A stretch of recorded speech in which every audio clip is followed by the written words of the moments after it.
Estamos en Ramala otra vez. Sí, estamos en Ramala y aprovechemos. Juan Pablo, por favor, salude a la señora ministra de Exteriores de Palestina, a la doctora Barsem Shaheen, precisamente un año después de la tragedia en Gaza. Adelante. Dr. Minister, first of all, thank you very much for being with us here on W Radio this morning. It's been quite hard to get here to your city, to get here to Ramallah. I tried to go through one of, let's say, the main entrances. It was closed. Then in a car we went to two other different entrances. They were closed. Finally, we found a way to get here. But it shows me in the first sight that it's not easy to live in a city like this one or to be part of a country like this one. Let's start by that point. How hard is it to live here, to be a Palestinian surrounded by Israel? This is our daily experience. This is our life on a daily basis. This is part of the occupation. This is part of the measures that the Israeli occupying forces impose on us in an effort to break our will, to free ourselves from this prolonged occupation that has been suffocating Palestinian lives for a very long time. It's not just the movement restrictions, it's everything that comes with the movement restrictions. The movement restrictions are coupled by the checkpoints, they're coupled by permanent and flying checkpoints. They are exacerbated by the annexation wall that is called a security wall by Israel, but it means anything but a security wall, because if it was a security wall, it would be built on the lines bordering Israel-Palestine. And these are not the lines bordering Israel-Palestine. It goes deep and it snakes deep inside the Palestinian occupied land. So how difficult it is extremely difficult. We've been living all our life under this occupation, and for us, if you look at the Palestinians in general, you would imagine what that has done to our mental health, going through this day in and day out. It just suffocates your life, your spirit, and it suffocates you physically. Pues ahí le pregunta a Juan Pablo si ha sido muy difícil para él llegar a Ramala. Entonces le dice que pues no pudo pasar por la entrada principal porque estaba cerrada, trató de entrar por otras dos entradas y también estaban cerradas, y después finalmente encontraron una manera de llegar a Ramala, pero eso le muestra que no es fácil vivir en esa ciudad, que no es fácil hacer parte de ese país. Así que le pregunta qué tan difícil es vivir ahí rodeado de Israel, y ella responde que ese es su día a día, que es parte de la ocupación israelí, que son las medidas que toma ese país y las cuales les impone para poder imponer la voluntad de ellos. Nos dice que viven sofocados desde hace mucho tiempo, y no es solo restricciones de movimiento, sino todo lo que implica y todo lo que viene con eso, los puestos de control permanentes que se agravan con un muro de seguridad, que de seguridad no tiene nada porque no se construye en la frontera, sino que va adentro de la tierra palestina ocupada. Así que es muy difícil vivir así, han vivido así toda la vida, y para ellos, para los palestinos, es muy duro para su salud mental porque viven sofocados básicamente. Let's go back a year ago. What were your first thoughts when you learned what was happening in Gaza? You mean the first day? Yeah. The first day I was teaching at a university, and I thought, my God, hell broke loose, because I knew from experience, from history, that this will take us to somewhere that would be very difficult on us as Palestinians.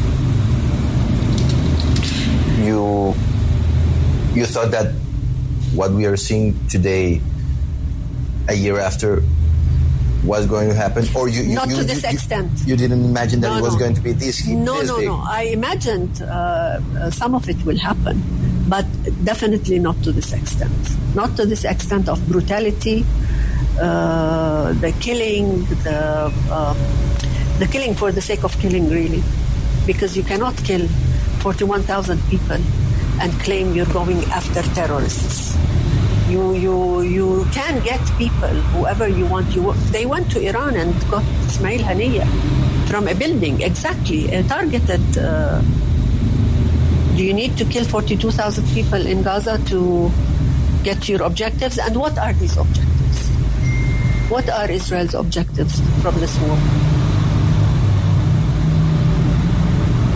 Pues le pregunta a Juan Pablo si, mirando un año atrás, cuáles fueron sus primeros pensamientos cuando supo que esto estaba ocurriendo en la Franja de Gaza.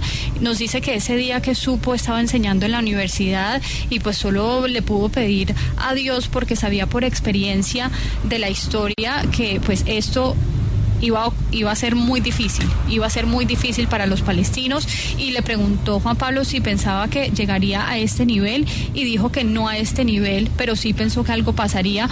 No así en este nivel de brutalidad que estamos viendo, el asesinato de 41,000 personas, porque nos dice que Israel dice que va detrás de terroristas, pero pues ¿cuál es el objetivo que están tratando de alcanzar matando 42,000 civiles? ¿Cuáles son esos objetivos? Y en Irán nos dice que fueron tras Ismail Haniyeh y a él lo mataron pues derrumbando un edificio. Entonces pues no les pueden decir ahora que quieren matar ciertos objetivos militares matando esa cantidad de civiles.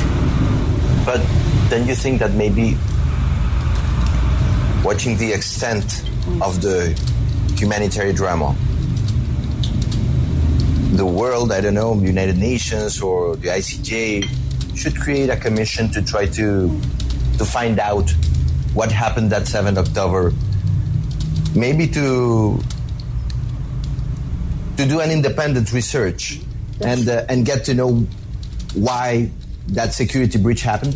That's a good idea, because then that will show the whole world who needs to be held accountable and responsible for what happened on October 7th. But would you promote that?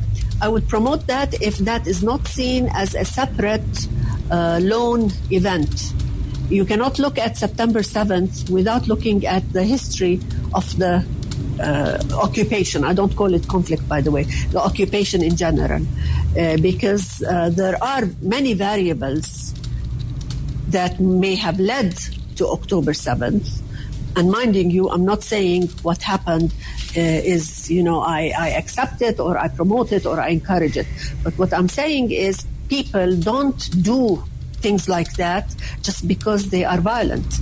They do it because of a long history of subjugation, suppression, denial of rights, dehumanization. And when people cannot take it anymore, they get to a stage where they do whatever they do.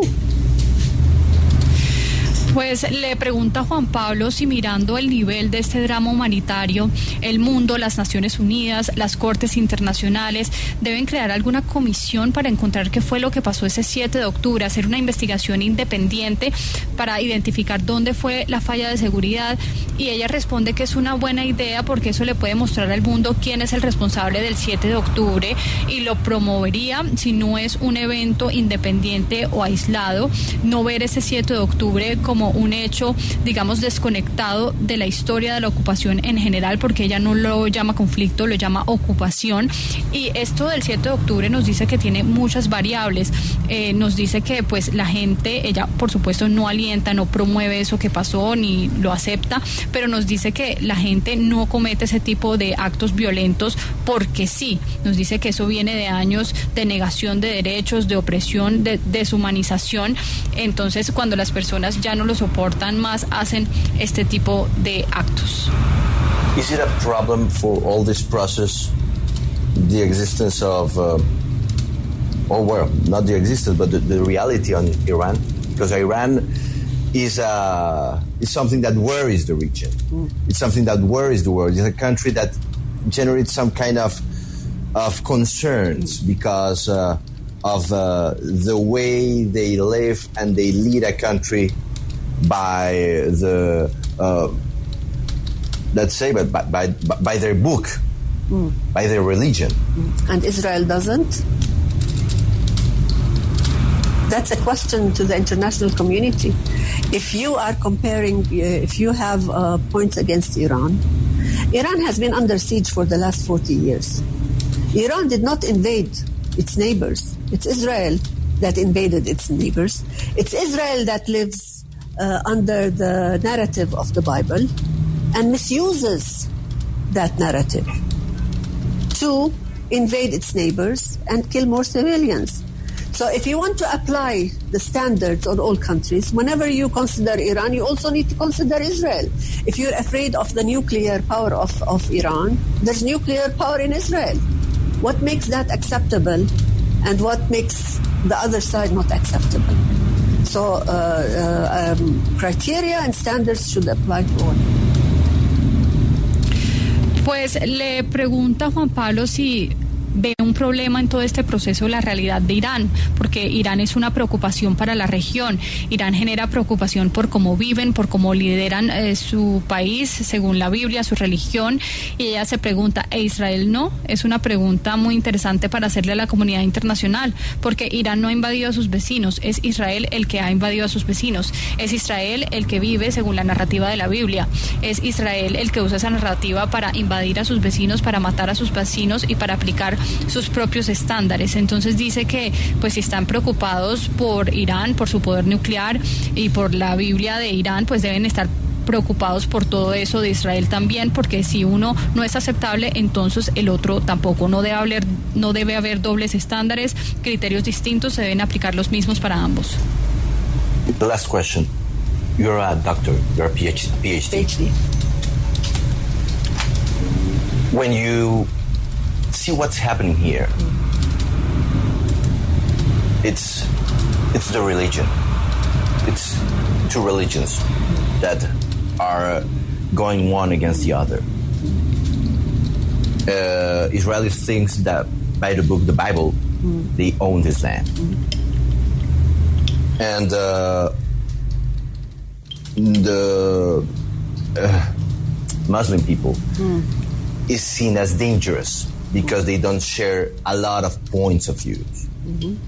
As a doctor, what do you think about this kind of disagreements between humans? This is not a religious war at all.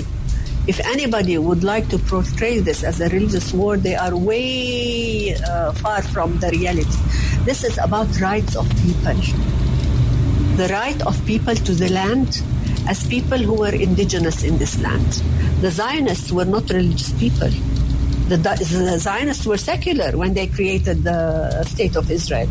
This issue of religion is interjected into the scene to make it look as a religious war so that you can dehumanize Muslims on the other side, because you cannot dehumanize Jews. I mean, anything you say against the Jews becomes anti-Semitic, but anything you say against the Muslims is accepted throughout the world because the Muslims are the dehumanized people, they are the violent people. This is how we are portrayed. I'm not Muslim myself, but I live in a Muslim culture and I have been promoted in this Muslim culture as a non-Muslim. Jews were living with Muslims 100 years ago and they coexisted peacefully before the State of Israel was established and before Zionism came and played around with the politics of the area. So I think Muslims can coexist very well with the Jewish population, and I think the Jewish population, the ones, for example, Naturi Karta, one of the factions of the, can easily exist with Palestinians, and they side with the Palestinians. They don't believe in the State of Israel, and they read the Bible in a different manner than the Israelis of today. Minister, thank you very much for your time. It was a really valuable conversation. Thank you very much. Bueno, y finalmente le pregunta a Juan Pablo sobre el tema de la religión, dos religiones que se enfrentan. Israel presenta a la Biblia diciendo que esa tierra pues le pertenece porque allí lo dice, y los musulmanes son vistos como peligrosos porque no comparten ese punto de vista. Como doctora, ¿qué piensa de este tipo de desacuerdos? Dice que esta no es una guerra religiosa, que si se presenta así, pues está muy lejos de la realidad. Nos dice que esto es una guerra de los derechos de las personas a tener su tierra. Nos dice que los sionistas no eran religiosos, eran seculares cuando crearon el Estado de Israel, así que por eso diría que no tiene absolutamente nada que ver con la religión. Nos dice que esto se ha metido en la escena, ese punto de vista religioso, para deshumanizar a los musulmanes, porque pues no pueden pueden deshumanizar a los judíos, porque cualquier cosa mala que se diga de los judíos es antisemita, mientras que de los musulmanes se puede decir cualquier cosa, es aceptado, porque pues según eso son los deshumanizados, son los violentos. Ella vive en una cultura musulmana, no es musulmana, pero pues dice que los judíos y los musulmanes han podido convivir hace cientos de años de una manera pacífica antes de que se estableciera el Estado de Israel, antes de que el sionismo se estableciera, así que ella puede decir que los dos pueden coexistir muy bien independientemente de la religión.